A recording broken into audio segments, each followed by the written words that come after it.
Lemon water आणि आपलं काकडी आणि आईस वॉटर याचं पाणी घेतलं आहे मी आणि त्यात चांगलं असं तोंड बुचकळणार आहे. कारण रात्री 1 ते 2 पर्यंत मी झोपलेली नाही आहे, त्याच्यामुळं मला थोडंसंही फ्रेश वाटत नव्हतं आणि जागता अजिबात येत नव्हती. त्याच्यामुळं मी त्याच्यात ते जेवढं पॉसिबल होईल तेवढं बुचकाळत होते. आणि आजच्या ब्लॉगमध्ये ना घाटनांद्रा आपलं संभाजीनगर म्हटलंच, मुर्डेश्वर, केळगाव येथील मुर्डेश्वर महादेव जिथं राम आणि सीता आले होते आणि त्यांनी वळून पाहिलेलं होतं, तर ते मंदिर त्यांनी तिथं स्थापन केलेलं होतं. आणि अजून जोगेश्वरी देवी आणि राजूर असं आणि सिल्लोडचे म्हसोबा असं 3-4 ठिकाणचं दर्शन तुम्हाला होणार आहे. त्याच्यामुळे ब्लॉग कंटिन्यू करा.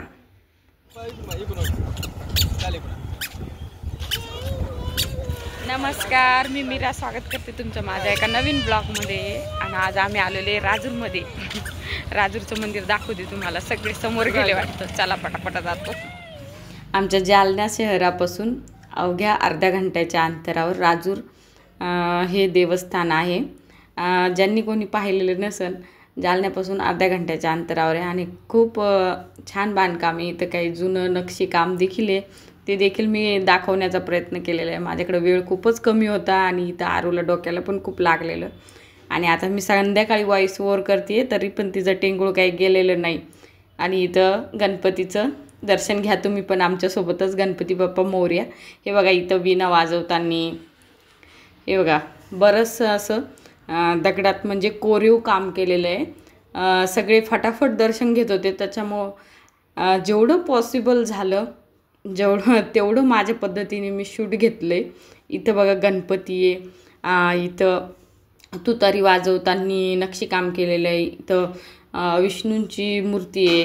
हे बघा ही मूर्ती कशाची एवढं लक्षात येत नाही आहे, काही मूर्त्या. आणि हे बघा इथं आहे ना सिल्लोडचा म्हसोबा आहे. हा खूप जागृत असं देवस्थान आहे. आम्ही बरेचशे वर्षांनी इथं जातो आणि खूप मोठ्या रांगोळ्या काढलेल्या असतील सिल्लोड येथील म्हसोबा मंदिरात. आणि या म्हसोबाची एक स्टोरी आहे.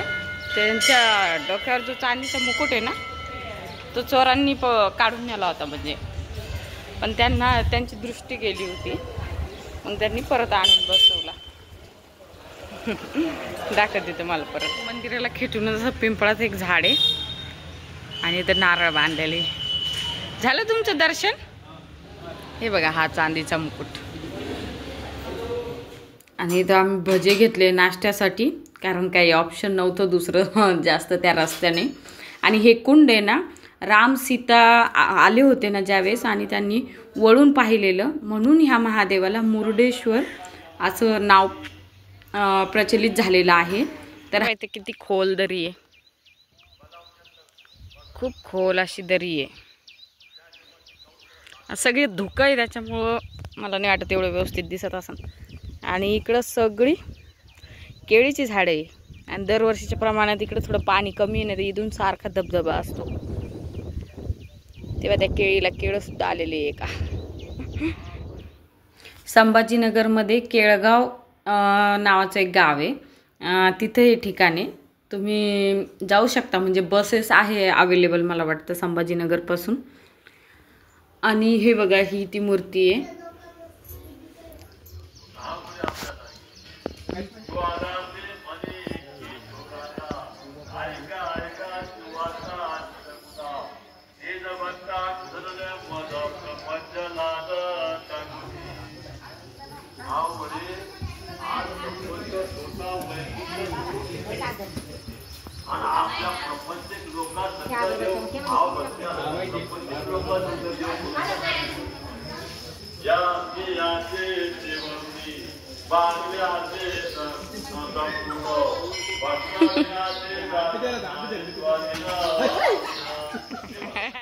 इथे सगळ्या ज्या पण महादेवाच्या याच्या मूर्त्या आहे ना, खूप पौराणिक आणि खूप जुन्या आहेत. आणि एका याच्यात आहे ना वाघाचे अशी वरची चमडी जी आहे ना ती होती, पण यावेळेस मला दिसली नाही, मागच्या वेळेस आम्ही पाहिलेली. तर इथं महाराजाच्या चरण पादुका देखील आहे. इथं कुंड आहे, इथं हवन केलं जातं. आणि इथं आहे ना जे महाराज आहे ना ते लहानपणापासून होते, म्हणजे तिथं जन्मल्यापासून तिथं सोडलेले होते, म्हणजे त्या बाईचा नवसच होता तसा. तर ते महाराज मागच्या 2-3 वर्षांनी मृत्यू पावले, तर आता तिथं दुसरे एक महाराज आहे. तर तिथं चहाचा प्रसाद देखील दिला जातो. तर तो चहाचा प्रसाद पण आम्ही ग्रहण केला आणि इथं चंदनाचा गंध होता तो पण लावला. शंख केवढा कोणते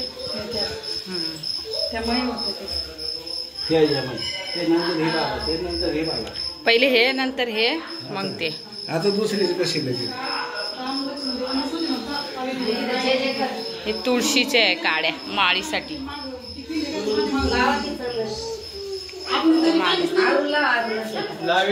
बघ केवढं लाकूड आहे चंदनाचं.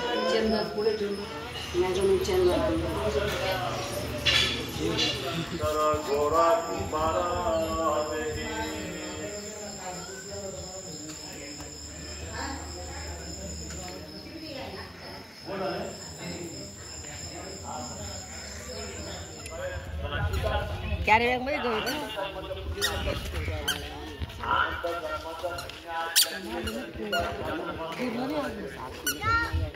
जिरण जिरण जिरण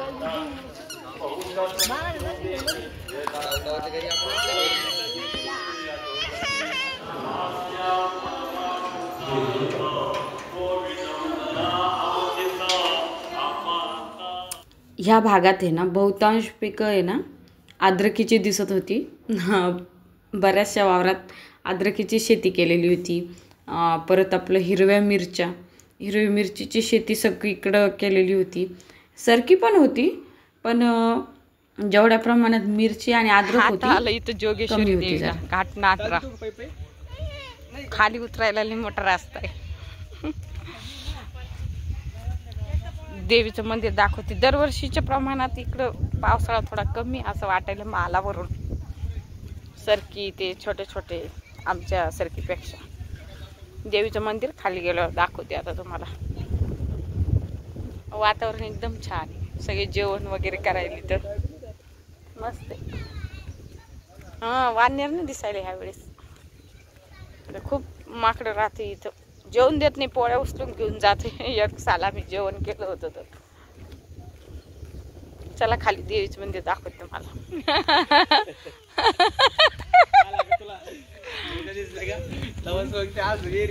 लुक ॲट द व्ह्यू. पूर्ण धुकं धुकं.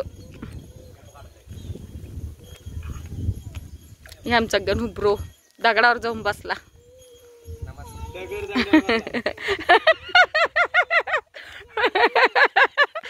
ते दगडावर बसला आणि हे पाठीमागणी आले सगळे.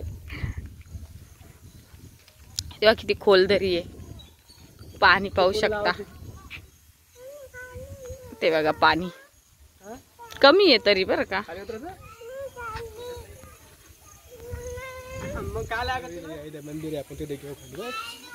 जेवढं हिरवा असतं ना तेवढं धुका असल्यामुळं चांगलं क्लिअर दिसत नाही.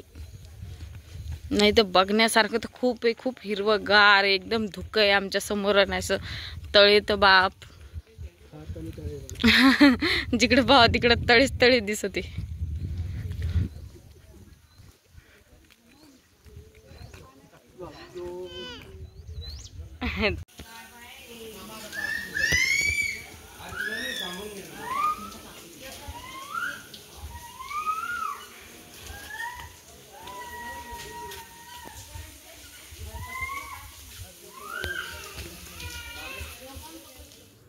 आणि इथं आहे ना हा मोठ्या दगडातून आहे ना पाणी आहे ना अगदी असं झिरपत होतं म्हणजे. आणि इथलं पाणी प्यायला तर खूप टेस्टी असतं, म्हणजे तहानच जाते एकदम. तर हा व्ह्यू जो आहे ना आपल्याला इकडं सिटीमध्ये खूप रेअर असतो. आणि इथं तुम्हाला देवीचे दर्शन घ्यायला भेटेन आमच्यासोबतच. आणि इथं आहे ना एरवी कासव राहायचे, पण आज काही मला दिसले नाही. आणि पाणी पण थोडंसं असं मळकट टाईप होतं. नाही तर एरवी आम्ही यायचो ना खूप स्वच्छ पाणी इथं राहायचं. आणि इथं पायाखाली पण अगदी असं पाणी एकदम झिरपणं चालू राहायचं. हे बघा देवीचे दर्शन घ्या तुम्ही पण आमच्यासोबत. खूप मस्त देवी आहे इथं. आखाड महिन्यात आणि नवरात्रामध्ये तर खूप गर्दी असते या मंदिरात, जर नवरात्रामध्ये तुम्ही गेले तर. आणि हा बघा आजूबाजूचा व्ह्यू पण एकदम मस्त आहे, फोटो सेशन करण्यासाठी एकदम मस्त आहे. आजचा व्हिडिओ मंडळी मी इथंच संपवते. व्हिडिओ जर आवडला असेल तर प्लीज व्हिडिओला लाईक करा, शेअर करा आणि सबस्क्राईब करायला विसरू नका. धन्यवाद. Bye bye.